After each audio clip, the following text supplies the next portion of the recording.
Germany always wanted to have everything, writes former Financial Times Deutschland editor-in-chief Wolfgang Münchau. That is, transatlantic alliance with the US for protection and security. In Europe, the EU single market for preferential export conditions for its industry, and additionally, special relations with Russia and China, which were supposed to provide cheap energy and huge sales market respectively. This plan worked for years until it stopped. There were many signals that worse times are coming, but the ossified, neo-mercantilist German corporate system systematically refused to correct course. Today, the German economic locomotive has less and less steam with each kilometer. There are many reasons for this state of affairs, but three are usually mentioned. First, energy. Cheap Russian gas was for years the foundation of German industry, but the war in Ukraine, the sabotage of Nord Stream, and sanctions cut off this flow. The tap was turned off. Today, Berlin pays more for energy than ever before, and this hits German competitiveness. Second, China, a new industrial power. Chinese products are displacing German ones from successive industries. First, photovoltaics and wind turbines, now automotive. And third, the crisis in the auto sector. The automotive industry is the crown jewel of the Federal Republic of Germany. But an economy based on a single pillar easily falters when that pillar begins to crack. Today, the automotive industry is experiencing enormous turbulence due to the emergence of new wave of electric cars from China. However, does this diagnosis of the German disease end with these three problems? Are we dealing merely with a temporary slowdown? Or do the structural problems run much deeper? And consequently, is the German economic model coming to an end? Welcome to the 20th report.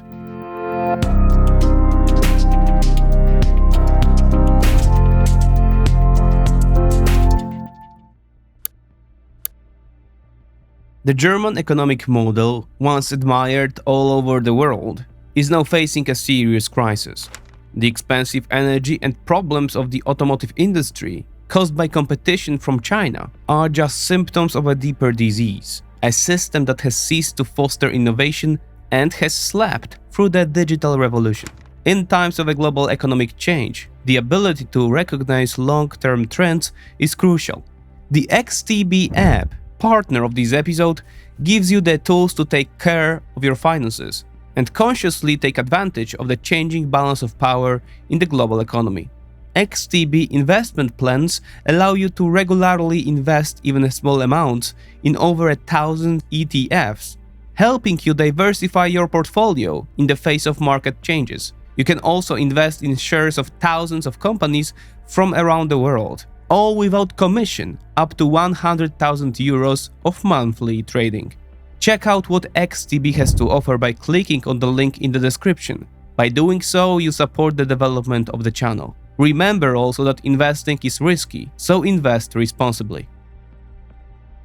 The problems mentioned in the introduction, energy, China, and the automotive industry, are the leitmotif in considerations of the Federal Republic of Germany's weak condition. However, these are by no means the only problems, and today we will look at these lesser-known causes of, quote, the end of the German economic miracle, as Wolfgang Münchau calls it on the cover of his book Kaput. It is not just energy, China, and the automotive industry. It's an entire economic model that has stopped working. One of the pillars of this model was a very conservative approach to public spending, specifically the rules for combating public debt. Rules that the Germans imposed on themselves. For decades, Berlin was panically afraid of debt. Expenditures had to be under strict control. The deficit, preferably zero. What suffered the most from this? Investment. Some claim this is the effect of an unhealed trauma from the 1930s. Back then, hyperinflation destroyed German savings and led to an economic crisis, which paved the way for the Nazis to power.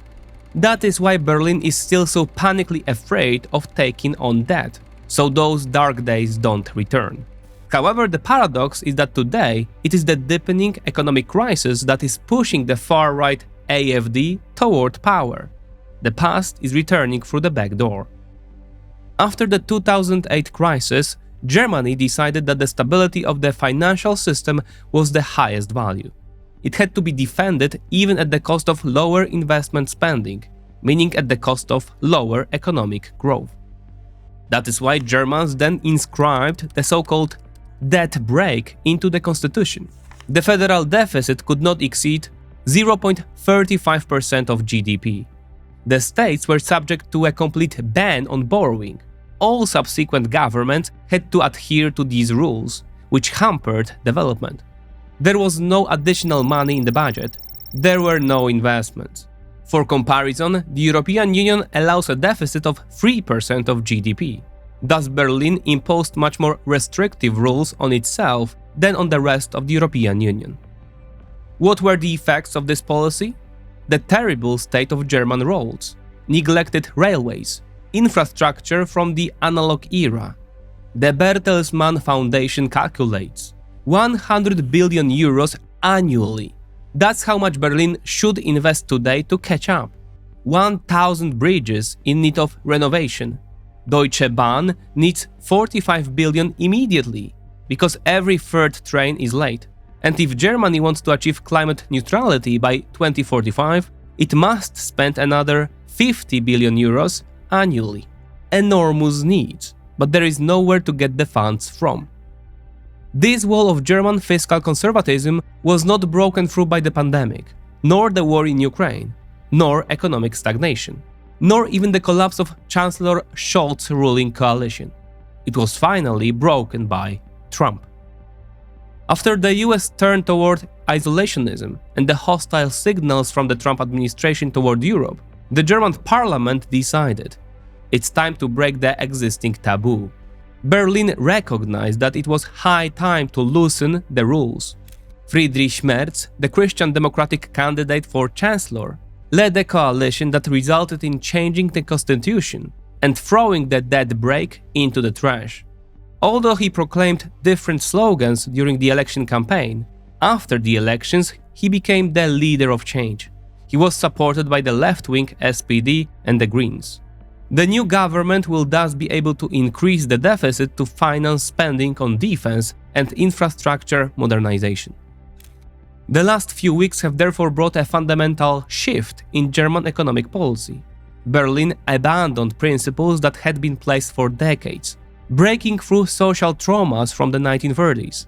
The newly initiated expenditures on investments will certainly stimulate the economy. But is this enough? Will Germany become a leader in economic growth in Europe, again thanks to additional billions of euros for infrastructure and armaments? Wolfgang Münchau, the renowned German economic publicist and former co-creator of Financial Times Deutschland, mentioned at the beginning, doubts this. In his book Kaput, The End of the German Economic Miracle, he makes a strong thesis. Berlin's bad decisions regarding Russia, China, or the automotive industry are not causes but effects of Germany's deeper crisis. These are merely symptoms of a more profound problem. The source of Berlin's troubles is the collapse of a governance model that for decades was considered the foundation of success. A neo-mercantilist model based on a single goal: maximizing industrial exports. This worked for many decades. Germany was an economic power because state policy served industry, and industry served the trade balance. Volkswagen, Mercedes, BMW, Siemens, Bayer. German global exporting champions. Brands known worldwide. A symbol of success for an export-oriented model. Over time, however, this model became distorted. As Münchau writes, Berlin, quote, today strives to implement 18th century French trade policy through 19th century enterprises using technology from the 20th century, unquote. Politics, big business and the financial system merged into a pathological alliance. Germany became a state taken over by traditional industry, which year by year became less and less innovative. A series of wrong decisions led to the current situation, where they ceased to be the leaders of technological change.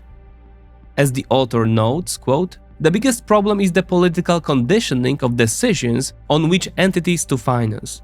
State banks were oriented toward the past and did not open up to startups. For a long time, there was no venture capital sector in Germany.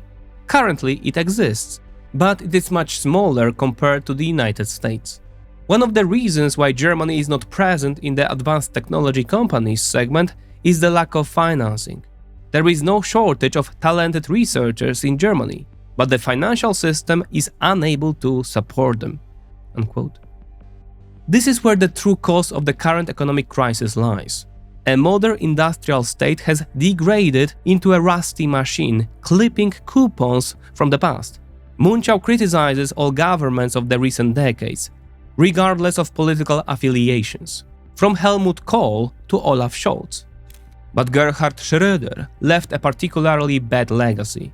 It was Schröder, former Chancellor of Germany and close friend of Putin, who opened the door to German dependence on Russian gas. After leaving politics, he crossed to the other side of the table, sitting on the board of Rosneft, the Russian state fuel company. According to the author of Kaput, all recent governments subordinated the long-term interests of the state to the short-term interests of the largest industrial corporations, and incidentally to the private interests of specific politicians. The thesis about Germany's technological backwardness may sound like provocation. After all, it was Germany that championed the Second Industrial Revolution. At its center was the internal combustion engine, the heart of German industry, on which this country built its automotive power. Along with it came strong sectors of robotics, industrial chemistry, and pharmaceuticals. That is why to this day, in our imagination, Germany functions as a symbol of technological innovation. But technology changes. After the Second Industrial Revolution came the Third, and at its center was no longer the internal combustion engine, but the personal computer. The world entered the digital era. Germany evidently slept through this era. Americans became the leaders of digital revolution, while Berlin just watched how the US perfected the production of computers, smartphones, or artificial intelligence. Thus, essentially, since World War II, Germany has not contributed anything truly groundbreaking to the global technology industry. This can be seen by analyzing stock indices. The American stock market is pulled by the Magnificent Seven. 7 technology companies that emerged as a result of the Third Industrial Revolution: Amazon, Apple, Microsoft, Nvidia, Tesla, Facebook, and Google. All were created in the era of digitalization. These corporations are the children of the digital revolution. At the same time, on the main German stock index, DAX, which consists of the 40 largest companies listed on the Frankfurt Stock Exchange, companies from traditional industries still dominate: chemistry, automotive, banking, industry. Against this background, only SAP stands out, the only global digital champion from the Rhine. The American stock market is driven by digital corporations. The German stock market is driven by industrial corporations. We will reach similar conclusions by analyzing the list of the 100 largest technology companies in the world. We will find only 2 from Germany, and as many as 9 from China, 4 from the Netherlands, and 5 from Japan, not to mention the absolute dominance of American companies. This is exactly what Münchau meant when he said that Berlin strives to implement 18th century French trade policy through 19th century enterprises using technology from the 20th century. Opportunities for course correction appeared systematically, but were notoriously dismissed. Let's hear from the former editor-in-chief of FT Deutschland, quote, "It is ironic that German automotive companies were in an ideal position to take advantage of new trends.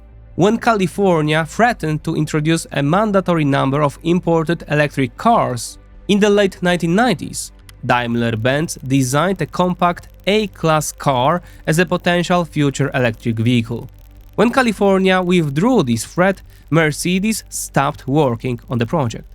The A-class vehicles used safety elements that were later used by Tesla.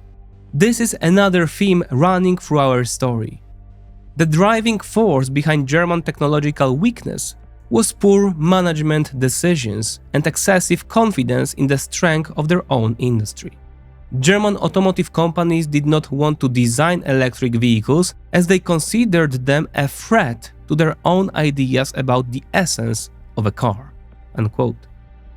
And in this way, the pathological combination of politics, big business, and the financial system led to the state continuing to invest in old industrial sectors. In addition, fiscal conservatism deprived Germany of the chance for additional spending on infrastructure development. The sum of these circumstances meant that the Federal Republic of Germany slept through the digital revolution. What is interesting is that Münchau does not focus solely on aspects of wrong decisions by industry and state administration. His criticism also extends to German society itself and its openness to talent from outside the system. Let's listen to the author. Quote, "One might think that a country with a large industrial export sector which is struggling with a shortage of qualified workforce would eagerly open up to foreign workers or to Germans returning to the country after several years abroad. But that's not the case. German politicians understand the problem and have tried to deal with it in various ways, but these solutions do not function on a practical level." Unquote. The fact is that Germany has lost the battle for talent. This is not a new problem. This tendency began already in the 1930s, when the Nazis came to power. At that time, thousands of scientists, engineers and inventors left Germany, many of them forever. And yet, it was in Germany that the digital revolution began. It was here that Max Planck, Max Born, Heisenberg or Albert Einstein created the foundations of quantum mechanics. It was their work that led to the creation of the atomic bomb, transistors or computers. Suffice it to say that 47 employees of just one university in Göttingen received Nobel Prizes. This shows the enormous strength of the German academy, or it did show. After 1933, this capital evaporated. Most often it moved to the United States. The Manhattan Project, the rise of Silicon Valley, German genius began to fuel the American economy. But this is not just history. Germany is also losing the battle for talent today. Look at the leaders of global big tech. Elon Musk was born in South Africa. Sundar Pichai, CEO of Google, was born in India, as well Satya Nadella of Microsoft. Jensen Huang, CEO of Nvidia, was born in Taiwan. These examples show that in America you can reach the top regardless of where you were born. If you have talent, an idea, and determination, the system will appreciate it. It is different on the Rhine. What does the list of CEOs of the 10 largest German companies look like? Blume, Hüttges, Zipse, Bate, Hartung, Birnbaum, Meyer, Busch. Only the Swede Källenius from Mercedes and the Brit Lewis from Uniper are not Germans in this group. The CEOs of the largest German companies were born in this country. The German corporate system is very closed and hermetic. Despite millions of migrants, the top of the corporate pyramid still looks the same, a glass ceiling for newcomers. Such a culture does not breed innovation, but teaches subordination and pushes rebels to the margins. It is not open to change, to new trends, which translates into low innovation in the economy. Therefore, if you are a geek from a peripheral country who has a great idea, you don't dream of Berlin, but you buy a ticket to San Francisco.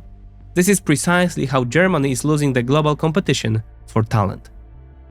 However, difficulties affect not only the most qualified immigrants, but generally all expats.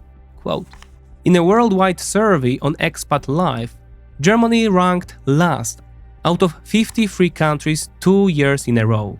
It received particularly poor ratings in areas such as housing conditions, digital infrastructure, language and administration.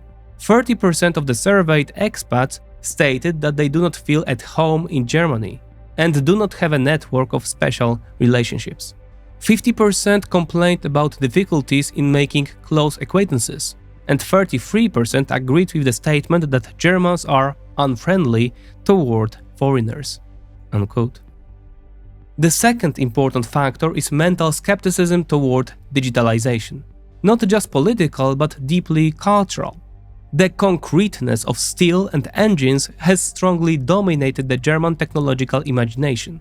It thrives in mechanics and machines, but it does not find itself in the less tangible world of bits, cloud computing and artificial intelligence. It moves well in the world of the second, but not the third, industrial revolution. Münchau emphasizes in his book that this mental skepticism most affected German elites, leading to incomprehensible decisions that eventually proved very costly. One can cite the strange stubbornness of Helmut Kohl, who in the early 1990s directed hundreds of billions of marks toward the development of analog, high-definition cable television, at the expense of investing in internet network development. In the long run, this slowed down the development of the internet in Germany, which hampered the digitalization process. He listened to the needs of dominant players in passing technology, instead of creating conditions for innovators in the spirit of development. Or the statement of a high-ranking Siemens engineer who spoke with disdain about the mobile phone revolution. In his opinion, the future was to belong to analog phones, in which Siemens was a leader, and this company slept through the smartphone revolution. The whole situation is perfectly illustrated by a humorous anecdote of a certain graphic designer described by the German press. He had a large file to send to a printing house from his suburban estate. He tried to send it over the internet, but the transfer took ages. Therefore, parallel to the internet connection, he got on a horse and decided to transport the file on a physical medium directly to the printing house. It turned out that not only did he arrive by horse faster than the internet transfer, but even after returning, the file was still loading. The story sounds like a joke. In the era of fiber optics, in the very heart of Europe, a horse proved faster than digital data transmission. However, it is not a joke, but a symbol of how poor the state of digital infrastructure is in Germany. Mertz's new government should use the freed-up funds to improve its functioning. Freeing Germany from its restrictive financial constraints is not the only promising sign of change on the horizon in Berlin. Another is the potential return to nuclear energy, which Münchau discusses in his book, quote, "What strikes me most is the incredible recklessness in German energy policy. First, the neo-mercantilists put everything on one card, namely Russian gas. Then the Greens bet on phasing out nuclear power. When they came to power, 14% of German electricity supplies came from nuclear power plants. It was necessary to compensate for this loss, as well as the loss caused by the loss of supplies from Russia." Unquote. Today, these two reckless decisions, with such great implications, affect the entire competitiveness of German industry. Now, Westinghouse, Framatome and Urenco, three nuclear industry powerhouses, state in the Die Welt article that they are able to restore German nuclear power plants to life by 2030. As a company building German nuclear power plants, Framatome is familiar with the power plant and has the expertise necessary to implement the necessary steps to safely restart the power plants, stated Carsten Haferkamp, managing director of Framatome. Meanwhile, the required products and services would be provided by the German branch of American Westinghouse. Supplying nuclear power plants with fuel is easy. It is worth approaching this option with great seriousness. It favors climate protection, security of supply, and also independence from Russia, added Jörg Haren, managing director of Urenco Deutschland, which supplies enriched nuclear fuel. According to leaks, the new CDU, CSU and SPD coalition is to assess whether restarting the shutdown nuclear power plants is still technically and financially viable. And while it seems that Merz's CDU, CSU would have the courage to admit the mistake, Scholz's SPD will stand firmly against it, which is potentially another motive weakening the unity of the future government. The German economy has many challenges, but it is still the largest economic powerhouse in Europe. Federal Republic of Germany has an enormous industrial base, and thanks to the constitutional change, Germany has new financing possibilities. Additionally, such bold ideas as switching the automotive industry for defense production, something we already know from the past, are appearing in the media space. Therefore, it is too early today to make unambiguous, fatalistic forecasts regarding Germany. The fact is that Germany can still bounce back, but every day of delay and every bad decision, of which there have been so many in the last 30 years, may have far-reaching consequences.